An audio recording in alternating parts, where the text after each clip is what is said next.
in a nutshell, Konstantin, give us your program. If we vote Konstantin in to be supreme leader, how do we fight We must back? kill the Jews. How do we fight back? The new Klaus Schwab. I'm Jewish, it's okay. How do we push back at it? Sorry, was that too much? Flo was cringing over there. Just the live stream, you know? Yeah, just for the live. The jokes, guys. You remember them? Do you have a plan? Do you have a plan? What do we do? Well, I don't have a plan. What I think we do is we build alternative ecosystems in every way. I think we build alternative media. I think we build alternative education. I think we build alternative everything. And then let the market decide. Do you want your kids to be educated in a woke madrasa or not? And I don't think most people do.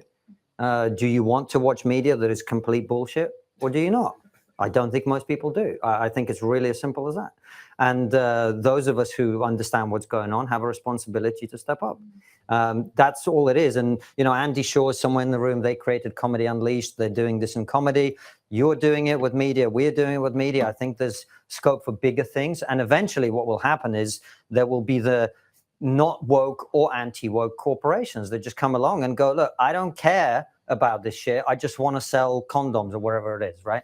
And I think that's really the future. The future for me isn't woke or anti-woke. The future is post-woke. We've got to move beyond this craziness. And I think those of us who've been trying to push back against it, we've got some good results. We're actually winning people over. And maybe actually it's not us, it's them. They're winning people over for our side by going crazier and crazier and crazier.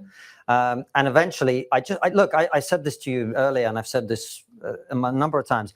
I don't think the British public want to turn on the TV screen to watch the England game, to see 3 ex-England football players talking about racism. I also, by the way, don't think they want to see someone talking about how BLM is a neo-Marxist organization.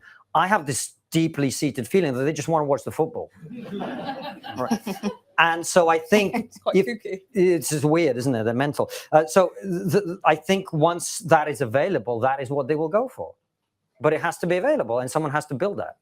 So here's the bit that worries me a little bit, because we had Dave Rubin on our show, who is a YouTube host, and he was part of this thing called the intellectual dark web. It was this group of people who were self-professed liberals, and their idea was they weren't of the left or the right. They were just, you know, truth seekers, and they were going to find some new common ground. And one by one, a lot of those characters have basically picked a tribe. After a year or 2 years or 3 years in the furnace of argument, they give up on this liberal notion that there is common ground. They give up on the idea that compromise is possible. And I guess if you're just into building alternative institutions, that's what I worry about. Are we now going to pick for all of our kids? We're going to choose a right-wing school, a left-wing school? But that is the opposite of what I just said, right? I didn't say we need a football channel that talks about how BLM is a neo-Marxist organization. I just said we need a football channel that broadcasts football with none of this political crap. Right. And it's the same with education. It doesn't have to be an anti-woke education where you sit, you know, breaking down critical theory for 5-year-olds. We just teach kids what they need to know to live life. But the social justice kind of warrior believes in that binary. They have that in their head, that if you are not woke, you are anti-woke. That's so fine. how do you get over that? How do you survive that kind of binary? I have no desire to speak to these woke extremists. I think there are a lot of people who fall into wokeness because they've never been exposed to different ideas. But those people that you're talking about, you're not going to win them over. They're the Taliban of this ideology, right? But there are lots of moderate Muslims that can be easily persuaded that this way of doing things isn't great. I don't think you win them over. And look, you look at history. I mean, this is kind of how it always goes. A small minority of people argue about what the mass of people should do. And let's see who wins. But so do you give up on the existing mainstream institutions? That's really my question. Like, can the BBC be rescued? Can the universities be rescued? Or are we, as some people in America have gone down the path of it's time to create new universities, it's time to create new institutions? Where do you stand on that? Can what used to be these binding shared institutions be saved? I wish they were able to be saved. I don't know the answer to that question. I don't, certainly my experiences within the BBC, and it's quite useful, again, coming back to your point about immigrant privilege being me, because I have dark skin, foreign name, blah, blah, blah. So when I used to go in there and didn't have any profile, they'd assume I'm one of them. And they talk openly about what their agenda is. And believe you me, they have an agenda. And I'm not talking about the executives at the top level. I'm talking about people at the lowest rungs of the BBC. They know what they're doing, and they say it in terms. We have the cultural reins of power in our hands, and it's time to, diversity, equity, all this other woke stuff.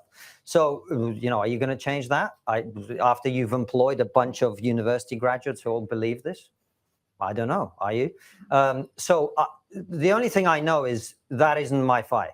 Right, I can't do that. I can't change the BBC. I can't change the universities. I can do my bit, which is a small percentage of the media ecosystem. I can change that. And I am increasingly moving away from being anti-woke because some of the excesses of that side of things are starting to do my head in as well. Such as? I mean, you know that meme online of I support the current thing? Mm-hmm. We've now got to a point where quite a lot of people that I used to respect are in the position of I oppose the current thing.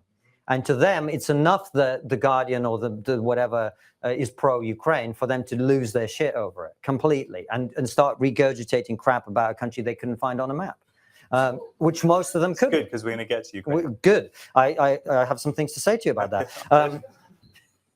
And so to me, seeing this teenage oppositional defiance disorder from adults, it does my fucking head in. I'm sorry for swearing, but it does my head in.